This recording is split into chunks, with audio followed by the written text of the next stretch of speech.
G'day, I'm Owen. You've joined the pub test, and this is part 2 in the Charles Lechmere trial. If you haven't seen the first one, there'll be a link in the description, but if you are catching up from last time, we looked at some of the geography around whether or not Charles Lechmere could have committed the crimes, the timings involved, a conversation with P.C. Misen, and then we left off with the prosecution raising the point of Charles Lechmere giving the name Charles Cross at the inquest. Well, you're going to see where the defence picks up this point. So, without further ado, let's put this to the pub test.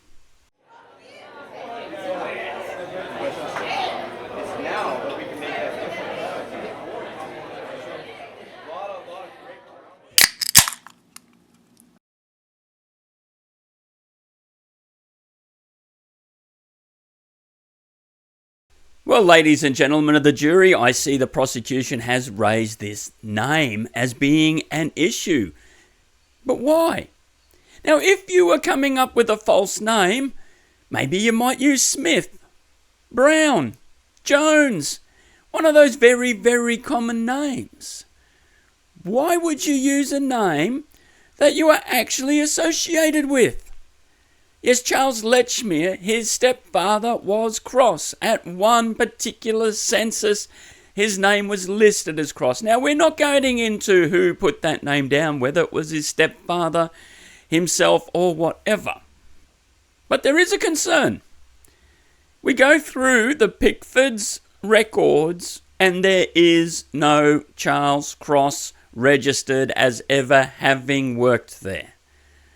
So that's a bit strange. Except, there's no Charles Lechmere either. Now, I would suggest back in those days, the employment records weren't as crucial as they are today. And so what you would end up doing is turning up, and they would know the look of your face. So when they were handing over the money, yes, back in the day, before you never saw cash, it all just goes into your bank account now. You go and just tap and do whatever else to get rid of your money. Back then, they would actually hand you some stuff, which meant something. Now, they would only hand it to somebody that they knew, and that they knew by looking at them. So the name itself would be fairly immaterial. So the question then is, what are the prosecution saying who he was trying to hide from? Who was he trying to deceive by giving the name Cross at the inquest? Or was it his employer? Was it Pickford's? Well, if it was them, there's something wrong here, because there was an event almost 20 years previous where a Pickford's carman ran over and killed a young child. That carman at court was called Charles Cross. Now, the age of that carman, because he was quite young at the time, and the description of that carman matches Charles Lechmere. So now, this would have been big news for Pickford's. An employee of yours is going on trial effectively for murder. Yes, because it was suggested that he intentionally ran over this child. And naturally, this made the papers. So if your employee doesn't turn up for work after a massive accident that you would have known of, and he's at court using a name that you had no idea about, well, that would raise alarm bells. But now at that trial, he was found not guilty. But now there were 3 Charles Crosses in the area at the time, in London. Only one of them matches the description of Charles Lechmere. So my point is, I don't think he would have been using that name to hide from his employer. But now the question is, and it's suggested that, well, he wanted to hide this from his wife. Now, his wife was illiterate, and it's a sad indictment on society, but we know that women, even back, it's not that long ago when we think about it. We're only talking 120 odd years, and women were not given education. Their sole role in life was to look after the house and do domestic work. So why educate them? Because they're not going to get any other job. Totally wrong, by the way. Absolutely terrible. But being illiterate doesn't necessarily mean that you are stupid. In fact, I would say definitely doesn't mean that you are stupid. Because the thing is, I'm sure the neighbours and stuff would read the papers. And he gave his correct address at the inquest. 22 Doveton Street. So could you imagine, like, a bloke reading the paper tells his wife, hey, guess what? At that inquest for that murder the other day in Bucks Row, apparently some bloke lives next door. His name isn't Charles Lechmere, it's Charles Cross. So what's Mrs. Lechmere doing? She got another bloke on the side. So then the neighbour goes over and knocks on the door and says, hey, what's going on? Who's this Charles Cross bloke? So I don't think that would have sufficed to hide this from his wife. In fact, I would say that name at the inquest almost proves his innocence, because he was using the name that he was known at Pickford's, and if he was trying to hide it from his wife, well, he wasn't doing a very good job. So rather than showing deceit, it really shows that he was being honest.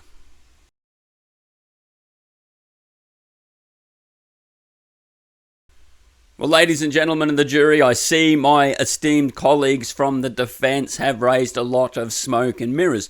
They're trying to make it look like this bloke just could not have had anything to do with this crime. Every reasonable point, well, they're throwing up so many different counter-arguments just to cloud the issue. But there's one thing that they cannot hide, and that is the physical blood evidence, which points clearly to Charles Lechmere as having committed this crime in Bucks Row.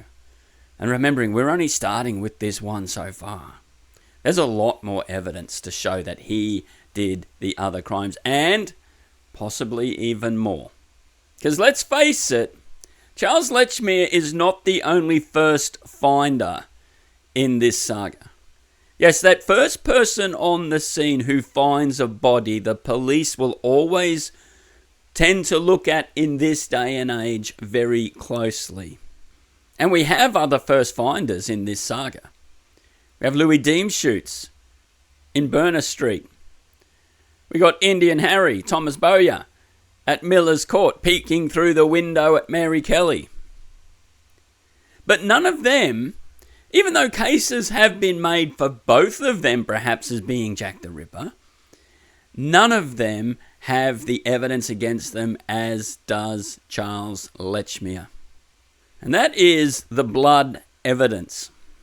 Now, it's P.C. Neal who discovers the body after Charles Lechmere and Robert Paul had already come across Polly Nichols.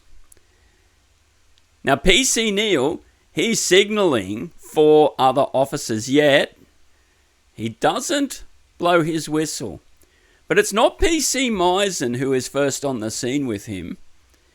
It's actually another police constable, Thane. But then not long after, they're joined by P.C. Misen. That timing of events will be critical as we go further through this. But it's P.C. Neal who now coordinates the investigation. So he sends for the doctor, and this doctor turns up. He's not too far away, and he comes on down and does that initial investigation of the body. Now, this doctor noted that blood was still flowing a little bit. Now, remembering, it was Lechmere who was at the body in Bucks Row. Robert Paul comes on the scene. They are not there very long, and then they end up running into P.C. Misen in Hanbury Street. Now, because the doctor said that there was blood still flowing, he said the person must have been murdered minutes before the body being discovered. So Lechmere is there for an indeterminate amount of time. We don't know how long. It could have been a window of half hour, but at some point, Robert Paul comes up. They're around the body for a short amount of time before they disappear, and it would have almost seemed as if PC Neal came into Bucks Row as these people had moved out of sight.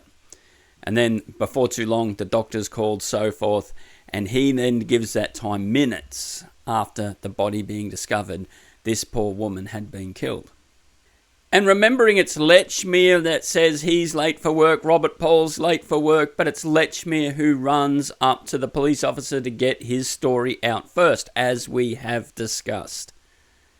But he wanted far away from that scene, knowing full well that if challenged, he had the evidence on him that he perpetrated this crime. And the timing perfectly fits.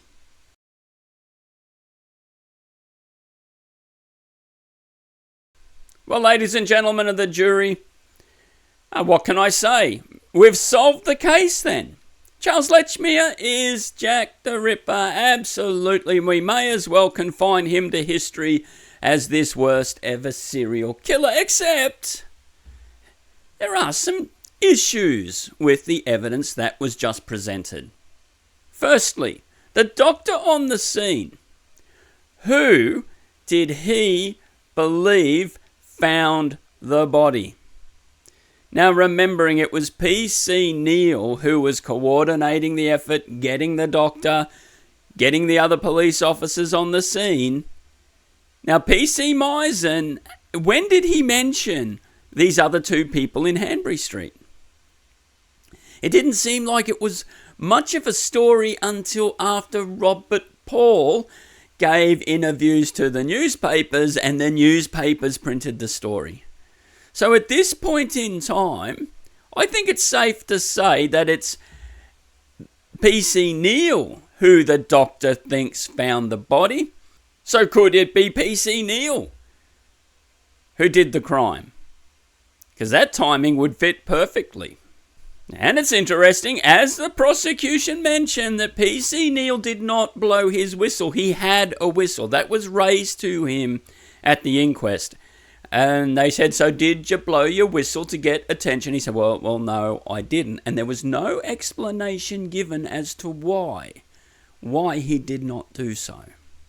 So could you then imagine, though, the embarrassment that the police had to face when all these statements from Robert Paul are coming out in the papers about it wasn't the police who found the body, but rather it was these other two. And now that's important, because crime scene forensics certainly weren't what they are now back in those days. So this doctor, imagine the scene. He's bleary-eyed. They've woken him up. He's gone into Bucks Row, and he's probably looked down, seen what he saw, terrible, terrible event, and then had to make a quick judgment about what he thought happened, with so many differing factors that could have been at play here. For one, everybody's composition is a bit different. He didn't really know how the person had been killed. So that there's a lot of things that he just was totally unaware of, but had to make a quick judgment call. Now, why I'm making this point, and it's going to seem very contradictory, because I actually want what the prosecution says to be true. I want what this doctor said to be true, because that would prove my client, Charles Lechmere, innocent. And you think, but how? How on earth would that be the case? But now, at this strangulation had to have occurred. The injuries are consistent, and even the blood flow is consistent with the heart having been stopped. Now, this is not the movies. Let's make that very, very clear. See, in the movies, you see someone go up and they almost just do that one little pinch or something like that, and the person's out, or even dead. That is not how it works in real life, and you on the jury no doubt are familiar with true crime to understand that it takes considerable effort to kill someone in that way, which is absolutely terrible, but obviously Jack the Ripper had to have done this. The point is, we look at the timing, and the timing is very important here. Because whoever did this had a window of opportunity of about 30 minutes from when PC Neil would have gone past Bucks Row, into Bucks Row, out, completed his beat, and come back around. Which would have meant that whoever perpetrated this crime met Polly Nichols elsewhere, comes back to Bucks Row into a nice secluded area, performs this murder, is able to start chopping the person up, then gets interrupted by Robert Paul, not long before PC Neil is coming back into Bucks Row. Now, everything would have had to have gone perfect for someone to have committed that crime. Or I should say for Charles Lechmere to have committed that crime.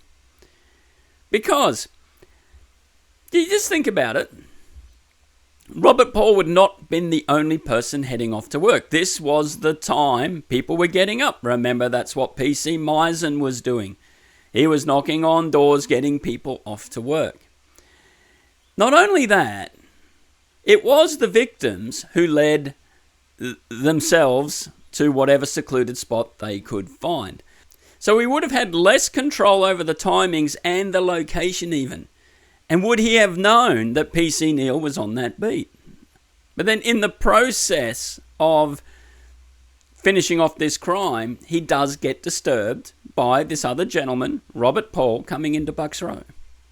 Now, if the doctor was right, then it means Charles Lechmere had only just finished the crime, the murder itself, and only had just started the mutilation afterwards.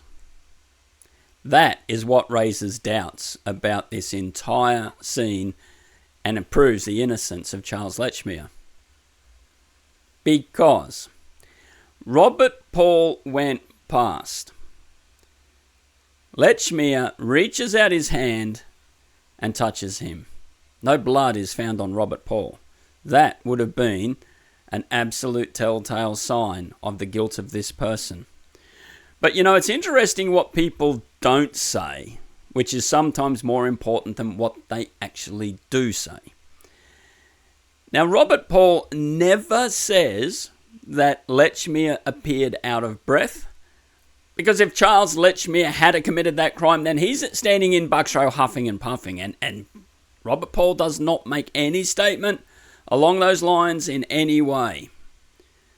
Therefore, it is clear that he could not, Charles Lechmere could not have committed this crime.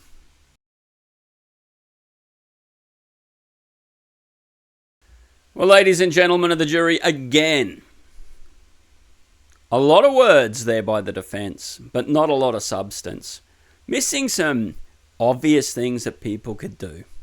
Charles Lechmere, this was not his first dance. There's no doubt about that. Most serial killers work their way up to start perpetrating these types of crimes, and the evidence is there that that happened in this case. And also, you see people, say the Winter Olympics, and they have the biathlon. They're skiing, then they got to get down and shoot. And what do? They slow their heart rate down very quickly so that they're able to perform that task. So who is to say that Charles Lechmere didn't do exactly the same thing? Yes, it took effort, but he had the time to basically control himself, make himself appear normal again. And it's interesting, isn't it, that Robert Paul comes into Bucks Row. What does Charles Lechmere not do? He doesn't come out straight away and say, mate, come over here, look what I've found. He waits for Robert Paul to go around him, to get past him. Now that is really odd. Put yourself in that scene for a moment. You've just come across this horrifying scene. Why are you hiding in the shadows? Would you not call over the first person? A single person coming down the street? This was no gang of people that you're going to be afraid of. So who would Lechmere have been afraid to see in that moment? A police officer, perhaps. It was close to the time when PC Neil would have been coming back into Bucks Row. So I am telling you now, he was making sure it was not one of the police officers doing their rounds. But then the question, and this is important, they asked, well, why then, when he realised it was just a civilian, why did he not then turn around and attack that person? Well, quite simply because of what the defence just said. The effort it takes to take someone out in that way, well, you need that strength back. You've already expended a lot of energy. And also, and these people are very cold, they're very calculating. They go after people they know they can subdue. Now, Robert Paul to Charles Lechmere was an unknown quantity, so there's no way he was going to attack him in that moment. Because what if Robert Paul fought back? And he likely would have. Well then, Charles Lechmere would have been caught. But then what Charles Lechmere does next further solidifies his guilt. Now he says, I'm running late for work. I've got to go. But instead of taking the most direct way to Pickford's, he walks up Bucks Row into Hanbury Street with Robert Paul. But if he was so concerned about his job, why did he do that? Well, as we saw, and we've mentioned, he had to control the narrative. He had to control the story. And he also needed to know who this Robert Paul bloke was. Get to know more about him. Well, could you imagine Charles Lechmere's shock as well? Not just the police seeing the story of Robert Paul, but Lechmere now seeing Robert Paul just gave away everything that happened in Bucks Row. He knows that they will start looking for that other person. So Charles Lechmere has to go to the inquest first. He doesn't know if Robert Paul's going to turn up. Fortunately for him, he doesn't. So he is able to tell his side of the story first, but then he needs to muddy the waters just in case his story is looked at in more detail. So something else has to happen.